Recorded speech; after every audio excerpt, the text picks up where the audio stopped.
12:10 para você, uma excelente tarde. Estamos chegando por aqui com mais uma edição do nosso Pop News na Pop FM, a rádio oficial da Facita. Hoje é quarta-feira, dia 30 de agosto de 2023. Nós vamos com você até a 1. Você pode nos acompanhar, como sempre, pelos 90.9, pelo radinho ou pela internet no site popfmbrasil.com, popfmbrasil.com.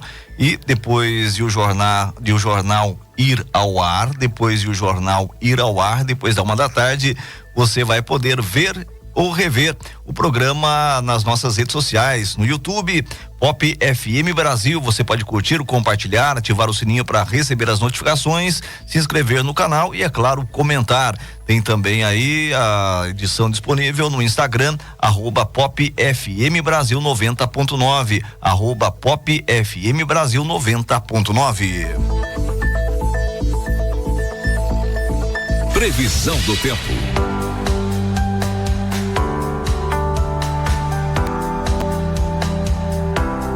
De acordo com o Instituto Climatempo, nesta quarta-feira em Taquarituba nós temos o seguinte: sol com algumas nuvens, não chove. A temperatura máxima hoje em Taquarituba pode atingir os 26 graus. Para amanhã, a previsão é de sol com algumas nuvens também, não chove, mínima 12, máxima 28 graus. Destaques do dia. 3 pessoas são presas por envolvimento em sumiço de casal em Taquarituba. Pesquisa do INCA defende tributos maiores para o preço do cigarro. Falha em um equipamento foi a causa do apagão da semana passada. A informação é do Operador Nacional do Sistema Elétrico. Nós vamos ter entrevista ao vivo também aqui no programa com o nosso amigo Felipe Katsumata. O Felipe participou de um evento sobre vinhos e vai trazer pra gente as novidades, todas as informações. Pop News. Seja o primeiro a saber. Pop News. Aí, 12:12, vamos com as primeiras notícias, vamos com as primeiras informações para você, mas antes a gente destaca que você pode participar com a gente pelo zap exclusivo aqui do Pop News de Taquarituba, que é o 14-99823-7378, 14-99823-7378. Você manda a sua pergunta, a sua sugestão, a sua dica, a sua reclamação ou até mesmo o seu elogio para esse número, 14-99823-7378. Forte abraço para você que sempre está acompanhando a gente, você que sempre participa com a gente aí pelas nossas redes sociais, principalmente pelo WhatsApp. 12:13, daqui a pouquinho então nós vamos ter informações aí da polícia. A gente sabe que havia realmente aqui em Taquarituba muita expectativa, muitas dúvidas com relação àquele casal que estava sumido. Na verdade, continua sumido o casal e 3 pessoas foram presas. Daqui a pouquinho a gente vai falar sobre a prisão desses 3 suspeitos aqui no nosso Pop News. 12:13, vamos com as primeiras informações, com as primeiras notícias para você. Informações aqui sobre empregos. O Brasil criou 142.702 novos postos de trabalho em julho. Só no setor de serviços foram geradas mais de 56.300 vagas. No comércio, o saldo aumentou em 26.700 postos de trabalho. De acordo com o novo Cadastro Geral de Empregados e Desempregados, CAGED, no acumulado do ano foram gerados mais de 1.600.000 postos de trabalho. Os números foram divulgados hoje pelo Ministério do Trabalho. O saldo positivo foi registrado em todos os 5 grandes grupamentos e atividades econômicas e em 26 das 27 unidades federativas. O estoque total recuperado para o CAGED no mês ficou em mais de 43.600.000 postos de trabalho formais no país. O salário médio real de admissão em julho foi de R$ 2.032,56, valor R$ 19,33 acima do registrado em julho. Em julho nós tivemos aí R$ 2.000 R$13,23. O saldo no setor de serviço foi maior nas áreas de informação, comunicação e atividades financeiras, imobiliárias, profissionais e administrativas. Saldo de 27.218 postos de trabalho, alojamento e alimentação, mais de 9.400 postos, e transporte, armazenagem e correio, mais de 8.900. No setor de comércio, a área de comércio varejista de produtos farmacêuticos registrou saldo positivo de mais de 3.500 novos postos de trabalho. Já na área de mercadorias em geral, com predominância de produtos alimentícios, os supermercados apresentaram um saldo positivo de 2.419 novas vagas, enquanto mini-mercados registraram alta de 1.704. O saldo positivo na construção civil ficou em 25.423, enquanto a indústria teve saldo de 21.254 novos postos. Houve um aumento de 43.947 novas vagas, novos empregos formais para mulheres e de 98.755 para homens. De acordo com o Ministério, no que se refere à população com deficiência, identificou-se saldo positivo de 452 postos. O emprego em julho foi positivo para pardos, 75.918, brancos 15.919, pretos 13.035, amarelos 720 e indígenas 311. Em termos geográficos, apenas no Rio Grande do Sul, menos 2.129, houve queda do emprego formal, que ficou positivo nas outras 26 unidades da federação. Os maiores saldos foram em São Paulo, nosso estado, 43.331, Rio de Janeiro 12.710 e Minas Gerais 12.353. 12:16, prosseguindo aqui com as informações para você que está acompanhando aqui o nosso Pop News. Deixa eu dar um recadinho aqui da Comunidade Católica de Taquarituba. Nós temos aí a Semana Nacional da Família 2023. Essa semana começou no dia 27 e vai até o próximo dia 3 de setembro. E nós estamos tendo encontros aqui em Taquarituba. Vamos ter aí o 4º encontro nesse dia 30, portanto, hoje, na comunidade São Judas Tadeu e Vila São Vicente. Este encontro vai ser a partir das 7:30 da noite. Tema: vocação, resposta de amor, bênção, água, símbolo da vida. Então, para você da comunidade católica que gosta de acompanhar as atividades aí da igreja, nós temos hoje o 4º encontro lá na comunidade São Judas Tadeu e Vila São Vicente, às 7:30 da noite. Você não pode perder.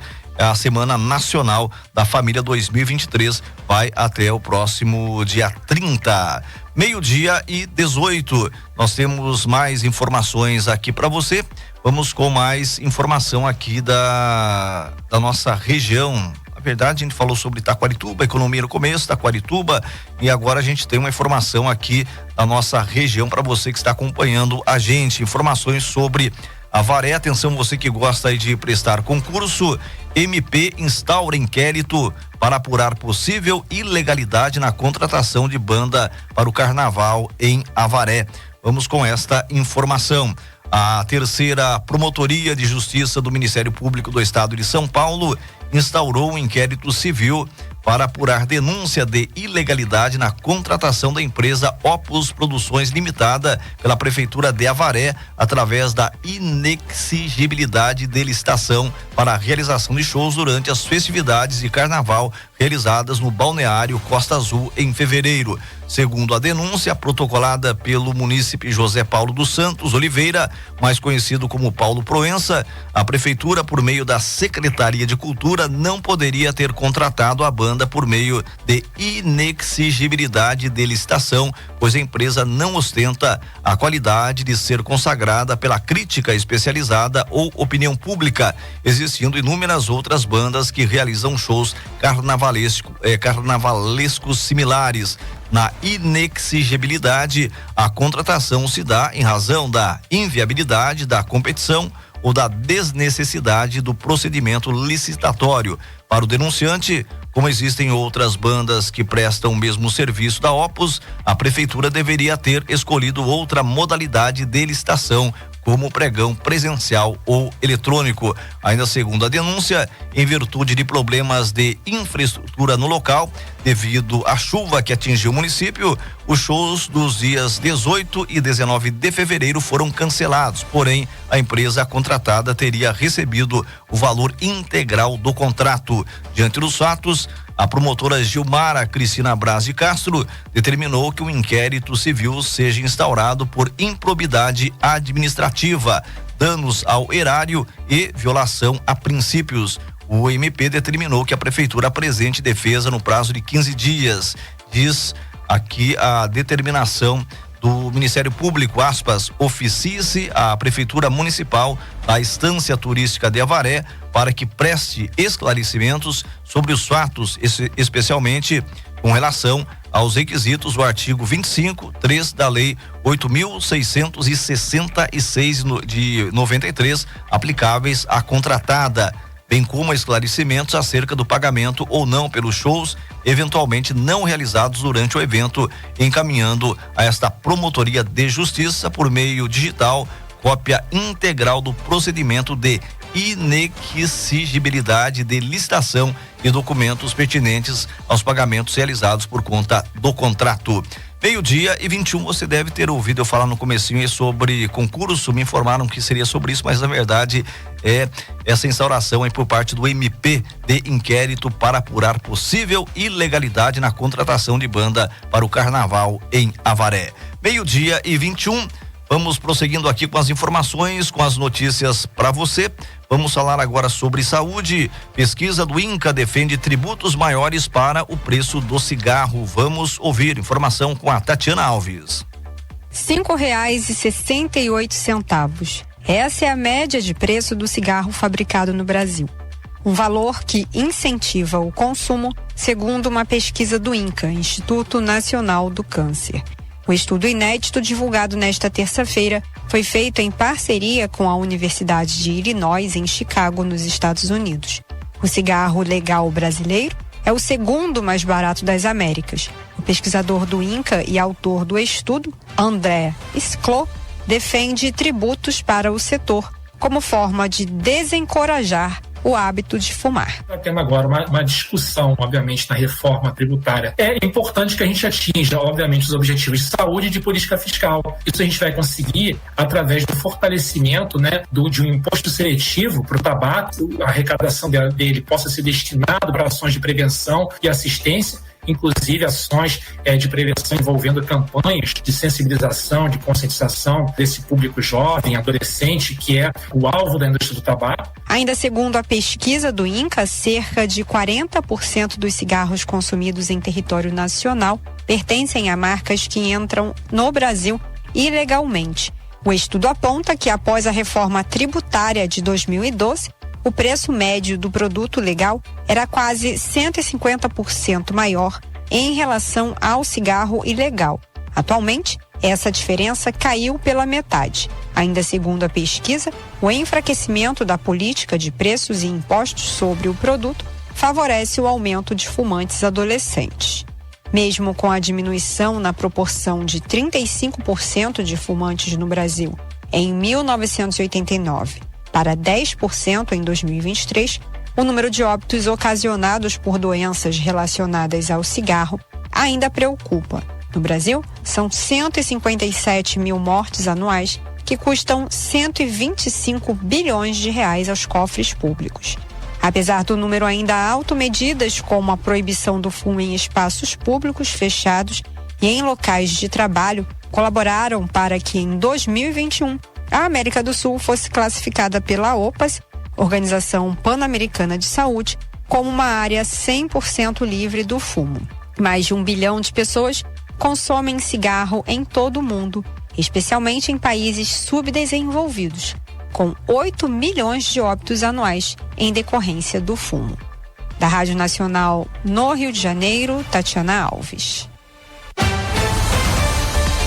12:24, antes das informações da polícia e antes também das informações esportivas para você, vamos dar os alôs aqui do Zap, o pessoal que participa com a gente, amigos e amigas que participam sempre com a gente pelo 14-99823-7378, 14-99823-7378. Forte abraço aí pro meu amigo Val Bergamo, que está sempre acompanhando a gente aí com toda a família. Olá, Joeli, olá, Mônica, uma tarde abençoada para vocês também, hein, meu amigo Val Bergamo.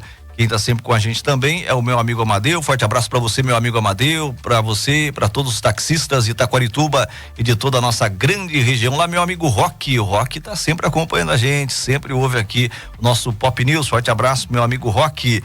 Excelente tarde para você também. Olá, seu Paulo, dona Helena, estão sempre acompanhando a gente. Forte abraço também pro meu amigo Luiz Queiroz. Luiz Queiroz é lá de Tejupá, grande amigo nosso, amigo aí de longa data, tá sempre acompanhando a gente também. Forte abraço para você, meu amigo Luiz Queiroz, para você e todos os nossos amigos aí de Tejupá. Forte abraço também pro prefeito Walter Boranelli, pro vice-prefeito Rico. Esses dias conversei com o prefeito Walter Boranelli, falou que daria uma entrevista pra gente aqui na rádio. A gente não tá cobrando, viu, prefeito, mas estamos aguardando uma visita sua aqui na Pop FM. Muito obrigado pelo carinho da audiência, todo o povo querido aí de Tejupá. Forte abraço também pro meu amigo Renan, pro Renan e para todos os nossos amigos aí da construção civil, os nossos amigos da construção civil também, sempre acompanhando aqui o nosso Pop News e a programação toda da Pop FM.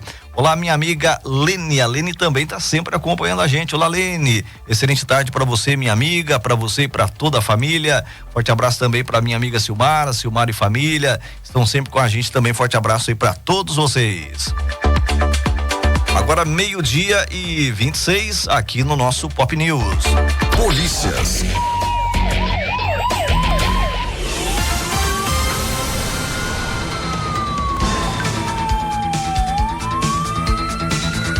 Vai 12:26, vamos com as informações da polícia, informações sobre os suspeitos presos por envolvimento em sumiço de casal aqui em Itaquarituba. Informações da Polícia Civil, de acordo com a Polícia Civil, 2 casais são investigados após Cristiano Gobo e Ângela Salles desaparecerem. Investigações apontam que as vítimas possuíam desavenças com os suspeitos. De acordo aqui com as informações, 3 pessoas foram presas suspeitas de envolvimento no desaparecimento de um casal há mais de um mês em Itaquarituba. 2 mulheres e um homem se apresentaram à Polícia Civil no fim da tarde desta terça-feira. Então, no fim da tarde de ontem, a polícia informou que um 4º suspeito já havia sido preso na quinta-feira, dia 24. Segundo a Polícia Civil, 2 casais são investigados pelo sumiço, então, de Cristiano Gobo e Ângela Salles. Eles estão desaparecidos desde o dia 25 de julho. As investigações apontam que as vítimas possuíam desavenças com os suspeitos. O trio ficará temporariamente preso por 30 dias, informou a polícia. Após este período, será avaliada a conversão para preventiva ou a soltura dos investigados. De acordo com as informações aqui do portal G1, para você relembrar o caso, Cristiano e Ângela desapareceram no dia 25 de julho. Segundo a família, o casal trabalhou durante o dia e depois foi visitar a mãe do Cristiano. Na sequência, eles iriam para casa, mas não chegaram ao destino. Conforme o boletim de ocorrência, a moto de Cristiano foi encontrada perto da casa do casal, em uma estrada rural do bairro dos Aleixos. O veículo apresentava marcas de sangue. Também foram encontrados um celular e um capacete no dia 28 de julho. A ocorrência foi registrada por desaparecimento e a Polícia Civil investiga o caso para apurar o paradeiro do casal. Esportes. Aí 12:28, prosseguindo aqui com o nosso Pop News, vamos com as informações esportivas para você. Inicialmente aqui, informações sobre a nossa região. Temos informações aqui sobre Itaí. Itaí tem o seu campeonato municipal. Nós tivemos rodada aí no dia 27, no último domingo. Tivemos jogos de futebol lá no estádio Abissaí de Almeida. E no estádio Abissaí de Almeida nós tivemos aí disputa de vagas para a grande final do campeonato de futebol de Itaí. Nós tivemos então as partidas na primeira partida nós tivemos aí Juventus e Montenegro. Juventus venceu Montenegro pelo placar de 5-4. No tempo normal, a partida terminou empatada por 1-1. Então, tivemos aí no tempo normal 1-1 e depois nós tivemos aí a prorrogação e na prorrogação nós tivemos aí 5-4 para a equipe do Juventus. Tivemos então a outra partida, na segunda partida nós tivemos Ousadia e Alegria. Essa partida terminou terminou aí com o placar de 2-1. E na verdade o nome da equipe é a seguinte: uma das equipes é Ousadia e a outra equipe é Nova Geração. Então, Ousadia e Alegria venceu aí Nova Geração por 2-1. Então são esses os resultados, estas as equipes classificadas aí para a grande final do campeonato, que vai ser realizada no dia 10 de setembro. A final vai ser no dia 10 de setembro. Daí a gente vai conhecer o campeão municipal de futebol de campo de Itaí nesse ano de 2023. Então vamos ser Ousadia e Alegria e Juventus. Boa sorte aí para as duas equipes finalistas do campeonato municipal de futebol de Itaí. Temos mais uma informação aqui sobre Itaí. Fábia Fernandes sagra-se a segunda melhor karateca do estado de São Paulo. De acordo aqui com as informações do site Farol Notícias, essa karateca está se destacando. O karatê de Itaí, formado por atletas captados no projeto social Se Ama e agora integrantes da academia de karatê Shirandai-kan, treinados pelo campeão brasileiro Sensei Paulo Júnior, continua escrevendo uma bela história. Nós tivemos aí a atleta Fábia Fernandes se sagrando a segunda melhor karateca do estado de São Paulo na final do Campeonato Paulista de Karatê. Para a conquista, além de lutar muito bem, a atleta teve o apoio técnico do também atleta Tyler Mercúrio, o que contribuiu para a sua conquista. A medalha de prata conquistada garante a Fábia vaga nas finais do Campeonato Brasileiro entre os dias 14 a 19 de novembro em São Bernardo do Campo. Para a disputa das finais do Brasileiro da modalidade, Itaí terá a participação de 9 atletas. Então, parabéns aí à atleta itaiense e que ela realmente consiga aí mais um belo resultado nesse campeonato que vai ser disputado em novembro, de 14 a 19, Campeonato Brasileiro. Parabéns aí, atleta itaiense. 12:32, agora nós vamos com as informações do futebol profissional para você que está acompanhando aqui a gente. Temos informações com o Bruno Mendes, resultados dos jogos e próximas partidas de futebol. Vamos ouvir. Noite feliz para os times brasileiros nas Copas Sul-Americanas. Pela Taça Libertadores da América, o Internacional venceu o Bolívar por 2-0 e está nas semifinais da competição. Copa Sul-Americana, o Corinthians perdeu para o Estudiantes no tempo normal por 1-0, mas nos pênaltis venceu por 3-2 e ficou com a classificação para a semifinal. Nesta quarta-feira, Taça Libertadores da América, teremos o duelo argentino entre Racing Clube e Boca Júnior. No primeiro jogo, as equipes empataram em 0-0. O Palmeiras enfrenta a equipe do Deportivo Pereira, também às 9:30 da noite, com total cobertura da Rádio do Brasil. O Verdão venceu o primeiro jogo por 4-0, pode perder por até 3 gols de diferença, que chega na decisão. Copa Sul-Americana, o Botafogo vai até a Argentina para encarar o Defensa e Justiça. 7 da noite, o Fogão empatou o primeiro jogo em 1-1. Nesse duelo da Argentina, o atacante Luiz Henrique mantém o otimismo na classificação. Não, acho que a gente está focado nos dois campeonatos. A gente quer, acho que para jogar no Botafogo a gente sempre tem que almejar coisas grandes e não deixa de ser um sonho, não deixa de ser, a gente não vai deixar de correr atrás disso aí, e quarta-feira com certeza a gente vai buscar o máximo a classificação para tentar ir o mais longe possível. Ainda nesta quarta-feira, um jogo pela Série B do Campeonato Brasileiro. Novo Horizontino e Ituano se enfrentam às 7 da noite no interior paulista. Da Rádio Nacional em Brasília, Bruno Mendes.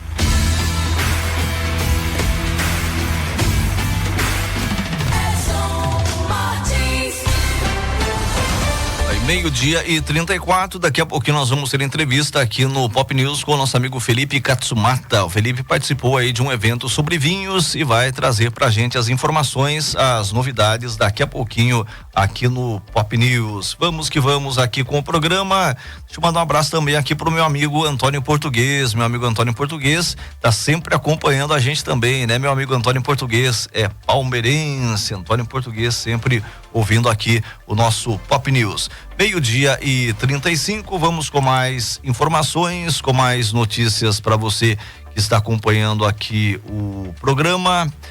Vamos com mais informações aqui para você no nosso Pop News. Vamos com informações aqui sobre o estado de São Paulo.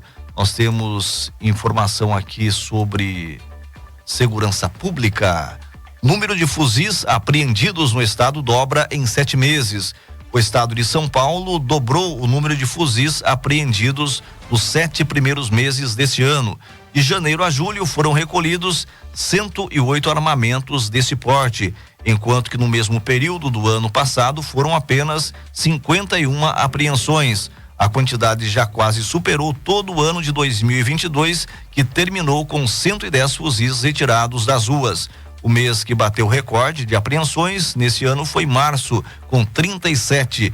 Julho vem logo em seguida com 15. O número de fuzis recolhidos vem crescendo gradualmente. As apreensões deste ano, nos períodos acumulados, superaram as de 2023. Nos 2 primeiros meses desse ano, por exemplo, foram retirados de circulação 28 fuzis. De janeiro a fevereiro do ano passado, porém, esse número ficou em apenas 8 apreensões. A situação se repete no decorrer de 2023. O confisco desse tipo de arma pode representar um golpe duro contra o crime. Isso porque grande parte dos fuzis apreendidos geralmente são usados por organizações criminosas devido ao seu poder letal. As apreensões em geral de armas de fogo no estado, que envolve outros tipos de armamentos além dos fuzis, também cresceu. Foram 10,7% a mais no acumulado do ano, passando de 5.878 para 6.506, de acordo com a Secretaria de Segurança Pública do Estado de São Paulo. 12:37, uma informação aqui para quem gosta de apicultura. São Paulo tem quase 2.000 criadores autorizados de abelhas nativas sem ferrão. As abelhas nativas, também conhecidas como abelhas sem ferrão, são pequenas, mas desempenham um papel gigantesco na natureza. Elas podem ser responsáveis por até 90% da polinização da flora nativa, dependendo do ecossistema. O Brasil é um dos locais com maior ocorrência, com cerca de 250 espécies, sendo que no estado de São Paulo, 54 já foram identificadas. Estabelecida em 2021, a categoria de fauna silvestre meliponário regulamenta a criação de abelhas nativas sem ferrão no estado. Com isso, os criadores podem fazer o manejo reprodutivo para a formação de novas matrizes, comercialização dos produtos, além de atividades de educação, serviços de polinização, pesquisa científica e conservação da espécie.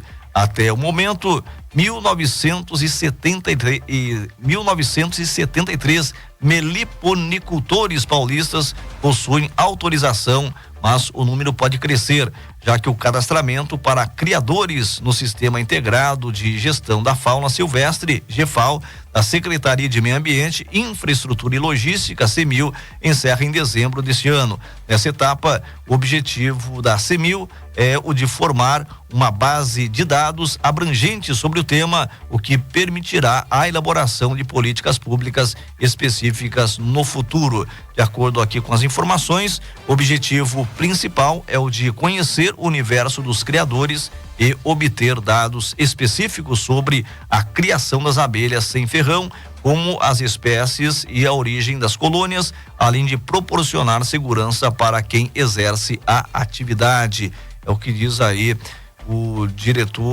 a diretora do Centro de Fauna Silvestre, Dionete Gonzalez Meger, e é da Coordenadoria de Fauna Silvestre. Ela destacou também a relevância das abelhas na cadeia ecológica. Ela diz que as abelhas são imprescindíveis para regeneração das matas e, portanto, do equilíbrio dos ambientes onde ocorrem.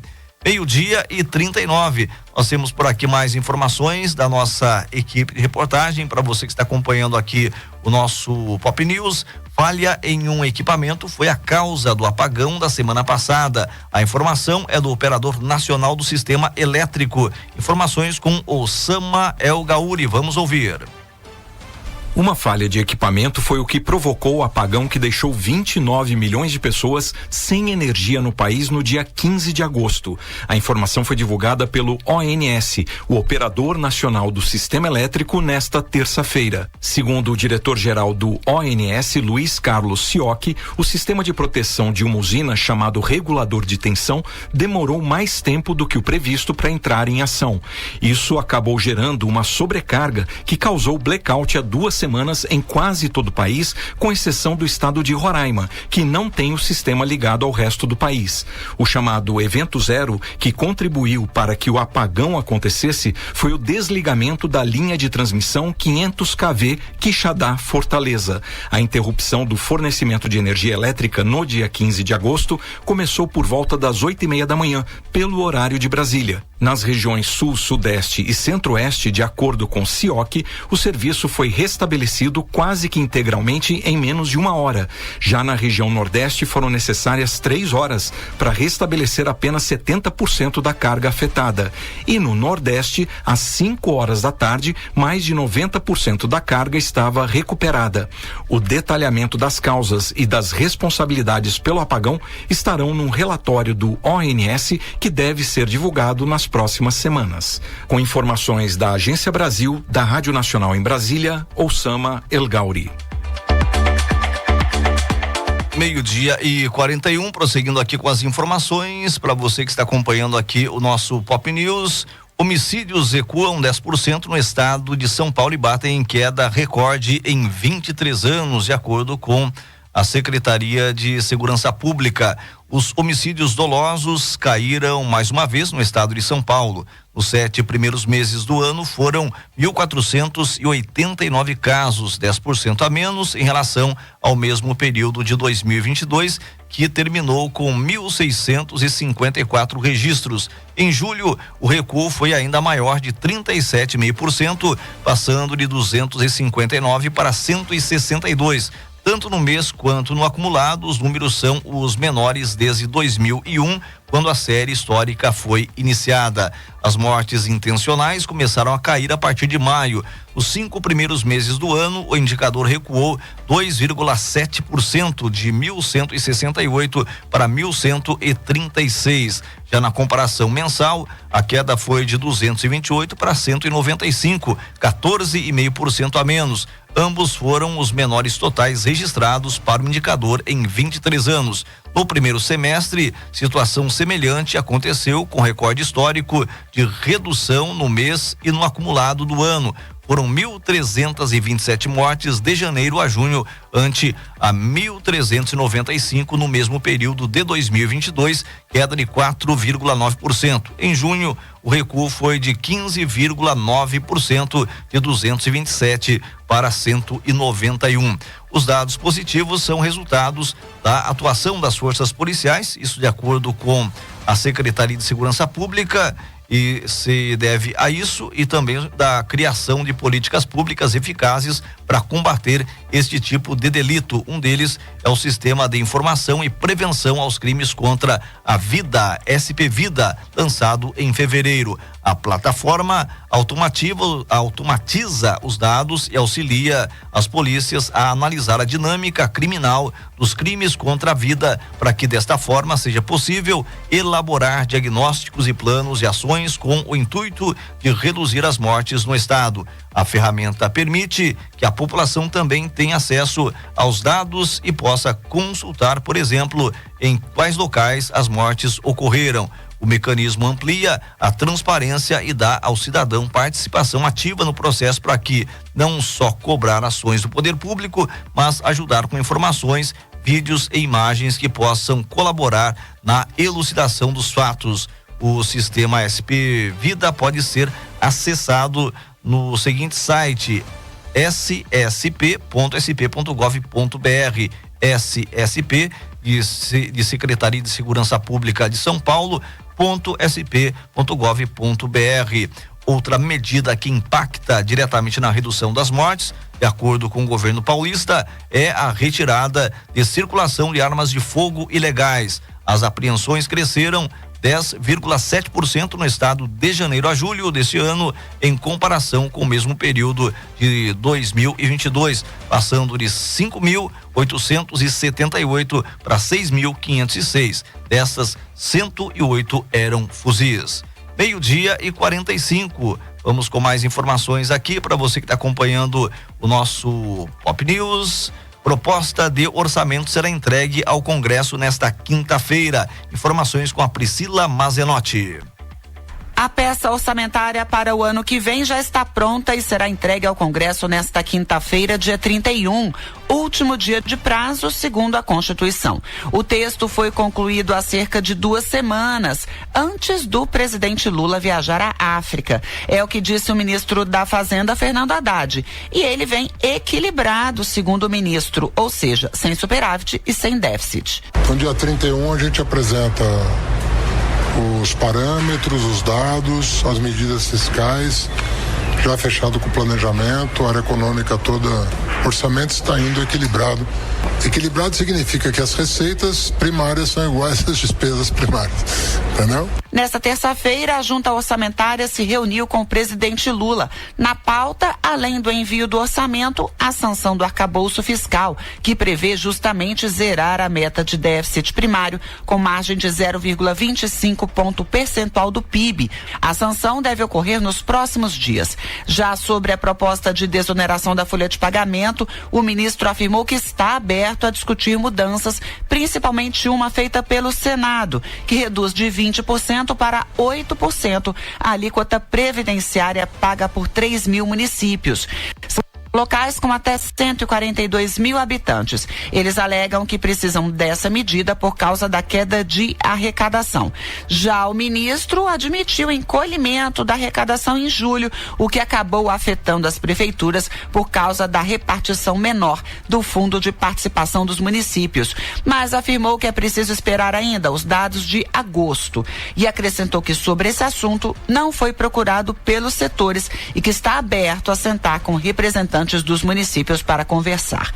O fato é que a Câmara aprovou nessa terça-feira a urgência dessa proposta, que desonera a folha de 17 setores da economia, e nesta quarta deve votar o texto em plenário. Da Rádio Nacional em Brasília, Priscila Mazenotti. 12:47 aqui no nosso Pop News, 12:47. Vamos com mais informações, com mais notícias para você. Noite desta quarta-feira terá superlua azul. A noite de hoje será de superlua azul, a Blue Moon, termo utilizado para a segunda lua cheia do mês. Então terá hoje uma versão maior e mais brilhante, é que ela estará em seu ponto de órbita mais próximo da Terra, o chamado perigeu.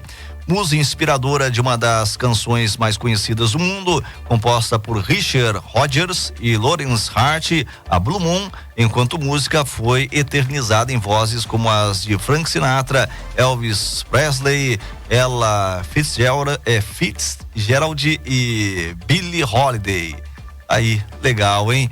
A maior aproximação entre a Terra e a Lua será às 10:35 no horário de Brasília, quando a Lua estará a 357.181 quilômetros da Terra. Segundo o Observatório Nacional, a distância média até nosso satélite natural é de cerca de 384.400 quilômetros. Astrônoma do Observatório Nacional, Josina Nascimento, explica que a superlua ocorre de uma a 6 vezes por ano, mas em alguns casos a proximidade é ainda maior porque a órbita da Lua é elíptica e não circular. Com relação aqui ao brilho, esse ponto de maior proximidade ocorre quando ela se encontra no perigeu, como na noite de hoje. O ponto mais afastado chama-se apogeu. Os observadores poderão notar uma lua mais brilhante do que outras luas. O fenômeno poderá ser visto em todas as regiões do planeta. Segundo a astrônoma, todas as luzes cheias nascem no horizonte. Todas as luas cheias nascem no horizonte, não são as luzes. Todas as luas cheias nascem no horizonte, a leste, quando o sol se põe a oeste, e se põe a oeste quando o sol nasce a leste. Portanto, é possível ver a lua durante toda a noite e de qualquer lugar do país. Josina acrescenta que uma boa hora para observar a superlua é quando ela estiver mais próxima do horizonte, logo após o pôr do sol ou no dia seguinte, antes do nascer do sol. Nessa posição, ela aparecerá ainda maior, podendo apresentar belas variações de tonalidade devido às partículas suspensas na atmosfera. O evento de uma superlua atrai ainda mais os olhares para o céu, nos ajudando a divulgar e popularizar a ciência. E além disso, é um evento que pode ser visto por muitas horas durante toda a noite, de qualquer lugar do mundo e por qualquer pessoa, porque é visível a olho nu, diz aí a astrônoma. 12:50, nós temos aqui mais informações da nossa equipe de reportagem. Deixa eu ver quem está com a gente aqui mais uma vez, ou pela primeira vez, qual o repórter que está com a gente aqui no programa. Vamos falar aqui para você sobre o STF, informações aqui sobre o STF, informações aqui sobre a nossa equipe de reportagem. STF retoma hoje julgamento do marco temporal de terras indígenas. Vamos com informações aí com o Gabriel Brum. O Supremo Tribunal Federal deve retomar nesta quarta-feira o julgamento do marco temporal para demarcação de terras indígenas. Os ministros vão decidir se os povos indígenas têm direito apenas às terras que ocupavam ou que disputavam no dia 5 de outubro de 1988, quando a atual Constituição Federal foi promulgada. Até o momento, 2 votos são contra essa tese. Um do ministro Edson Fachin, que é o relator, e um de Alexandre de Moraes. O ministro Nunes Marques, por outro lado, defendeu que a data seja utilizada como marco. O último voto foi dado por Moraes em junho. Ele apresentou uma proposta para que, caso o marco temporal vença o julgamento, que as comunidades indígenas sejam compensadas com terras equivalentes, caso aceitem. O ministro também apontou que, caso um território seja reconhecido onde existam proprietários regularizados, que a União pague indenização sobre o valor total dos imóveis. Na sequência, o ministro André Mendonça pediu vista do processo. O caso concreto que originou esse julgamento trata do pedido de reintegração de posse do Instituto de Meio Ambiente de Santa Catarina, de uma área reconhecida pela FUNAI como do povo Xoclengue. Da Rádio Nacional em Brasília, Gabriel Brum. 12:52 aqui no nosso Pop News. O nosso amigo Felipe está chegando por aqui. Já nós vamos conversar com ele aqui no programa. IGPM tem queda de preços de 0,14% em agosto, diz FGV. Índice acumula menos 5,28% no ano e menos 7,20% em 12 meses. Nosso amigo Felipe está chegando por aqui. Já nós vamos conversar com ele sobre um evento do qual ele participou, um evento aí relacionado a vinho. Felipe está se preparando aqui. Já nós vamos iniciar com ele a nossa entrevista. Felipe, pode ser aqui nesse microfone. Vamos iniciar a nossa entrevista aí com o Felipe. Meu amigo Felipe, um forte abraço, uma excelente tarde, seja mais uma vez bem-vindo aqui ao programa. Tudo bem, Felipe? Tudo bem, Edson, boa tarde aos ouvintes. Legal, Felipe, a gente sabe que você participa de vários eventos relacionados a vinhos. Recentemente você participou de mais um. Conta pra gente assim, como é que é participar de um evento como esse? Deve ser igual alguém que participa de um evento assim para carro, com carros, né? Vai naqueles feirões.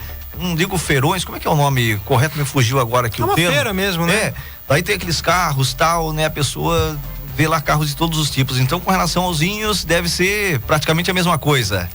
É mais ou menos a mesma coisa, né? Tem uma variedade bastante grande de vinhos, de rótulos. A vantagem é que no carro você não consegue dar uma voltinha em cada um.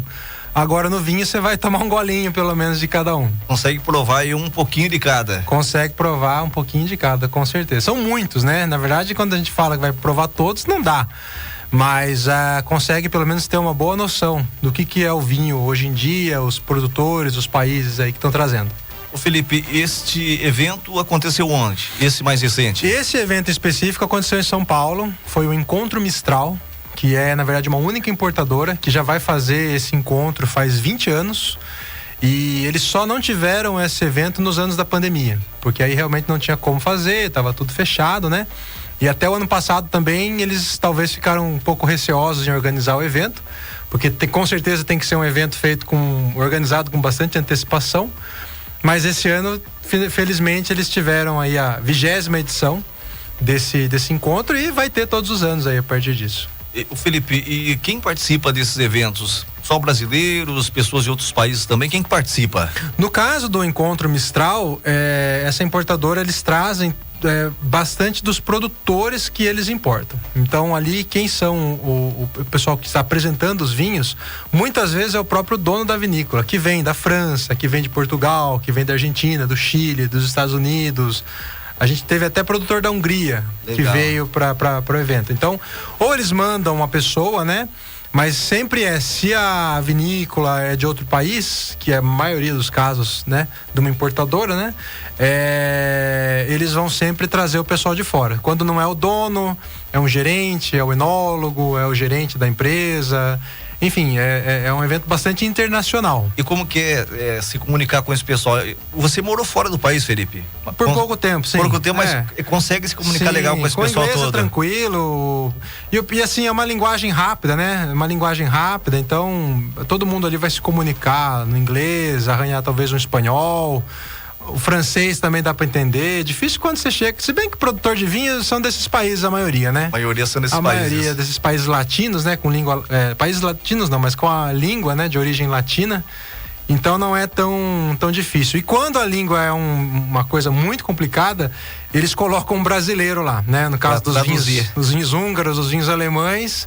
O pessoal já coloca, sempre tem um brasileiro junto ali, da empresa também representando aqui. No caso, a gente sabe aí da fama dos vinhos franceses, tal, tem os vinhos argentinos, chilenos, você sempre tem destacado pra gente aqui no Pop News. Sim. Com relação a vinhos húngaros, o que você poderia falar pra gente, Felipe? São bem cotados também? Sim, existe um tipo de vinho húngaro que é bastante famoso, chama Tokaj, que é um vinho, o mais famoso é um vinho de sobremesa, que é um vinho doce.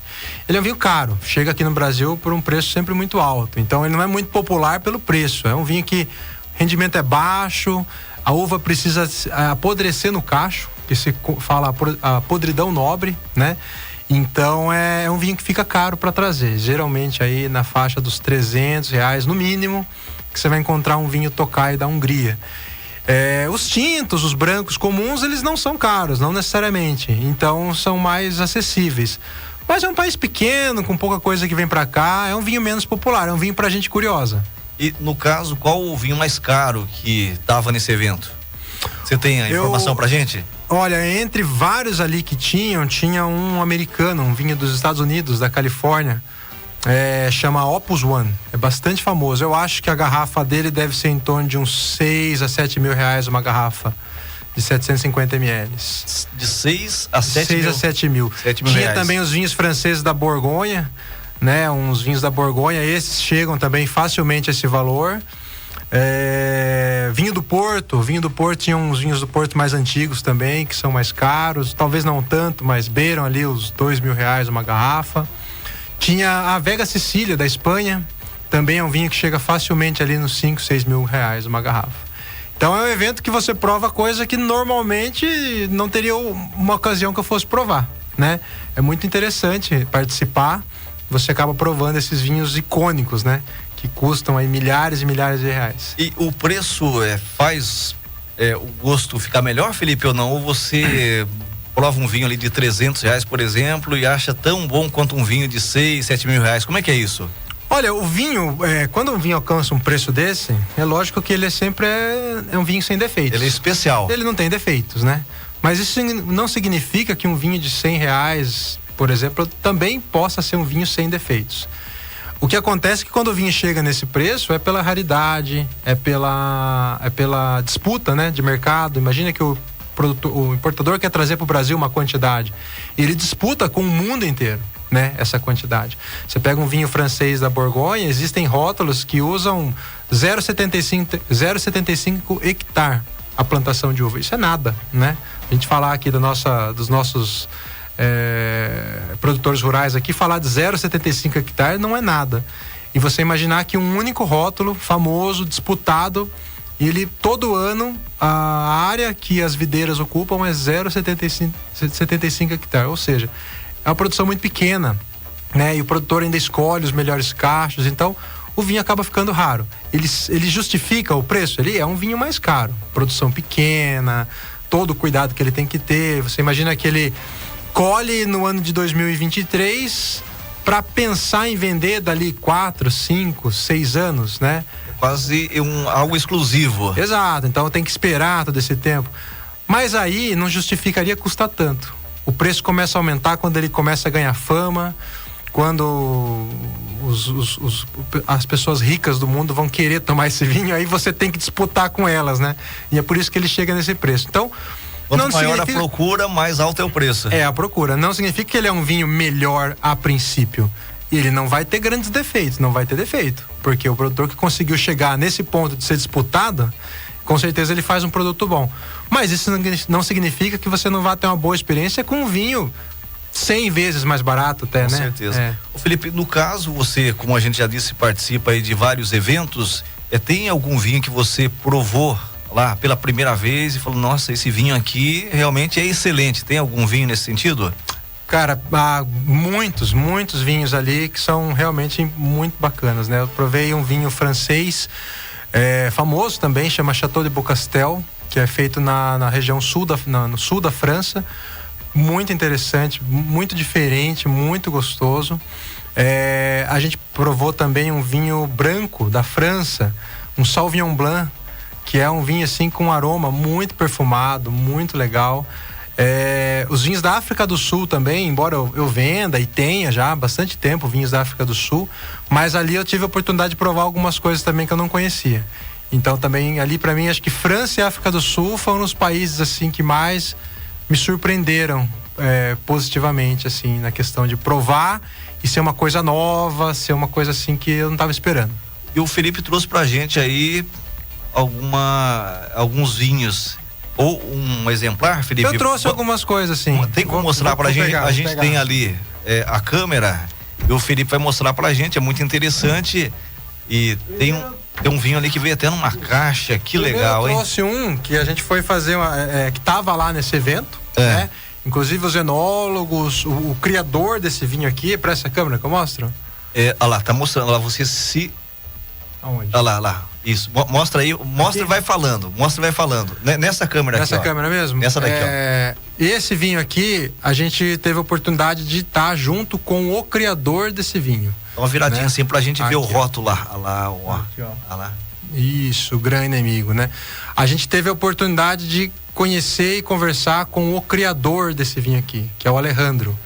Ele é um argentino, né, que trabalha lá, a empresa, a família Catena Zapata, que é muito tradicional na Argentina para a fabricação de vinhos, foi provavelmente assim a pioneira, né, a fazer vinhos de grande qualidade na Argentina, porque o vinho na Argentina faz muito tempo já que existe, mas vinhos de qualidade, encarado como um produto de exportação que consegue ali se equiparar com o francês, com o italiano, é uma coisa dos anos 90. Não é tão antigo assim. E foi, né, essa empresa aqui, um dos rótulos, esse aqui inclusive, que elevou o vinho argentino. Legal. E esse rótulo aqui, houve agora uma degustação que ele ganhou nota máxima dos degustadores, 100 pontos, que é uma coisa muito rara de acontecer, né? 100 pontos é a nota máxima. Nota máxima. Existem vários sistemas de pontuações. Um dos mais disputados para você ter a nota máxima é um degustador que chama Robert Parker, e esse vinho aqui ganhou 100 pontos nessa degustação. Não é muito comum, mesmo esses vinhos caríssimos que a gente falou, eles não ganham 100 pontos. Não atingem 100 pontos. Não atingem 100 pontos. E aí ficou super famoso. E ao mesmo tempo que ganha fama, ganha também falsificação, ganha imitação, vem um monte de coisa junto, né? Ô Felipe, como que a gente sabe quando um vinho é realmente aquele vinho que a gente quer comprar, que não é uma falsificação? Tem detalhes na garrafa? A garrafa, ela expõe alguns detalhes, né? Por exemplo, essa garrafa aqui, por sofrer muito com isso, ela vem hoje com um selo, né? Aí o selinho. Esse selo aqui é um selo que a Catena Zapata, em parceria com esse importador, desenvolveu, né? Feito aqui no Brasil para diferenciar os vinhos que a Catena Zapata realmente autorizou a vinda deles para o Brasil, né? Você tem o rótulo, que tem que ser um rótulo, um contrarótulo em português, respeitando a legislação brasileira. Então essas são algumas dicas, né? Algumas dicas aí de você tá comprando vinho de procedência. Mesmo um vinho falsificado, ele não é um vinho barato, né? Então imagine você gastar um dinheiro e tomar alguma coisa que não é aquilo que você esperava, né? Em português é grande inimigo, é isso? Grande inimigo, exatamente. Não é grande amigo, grande inimigo. Grande inimigo, exatamente. É legal. Os rótulos de vinho tem rótulos, né? Mas bacana. Vários nomes aqui. E quando que a gente deve tomar esse vinho aí? Então, só para completar da feira, a gente quis ir lá, fez questão de conhecer o produtor, de conhecer o Alejandro, a família mesmo estava lá também, os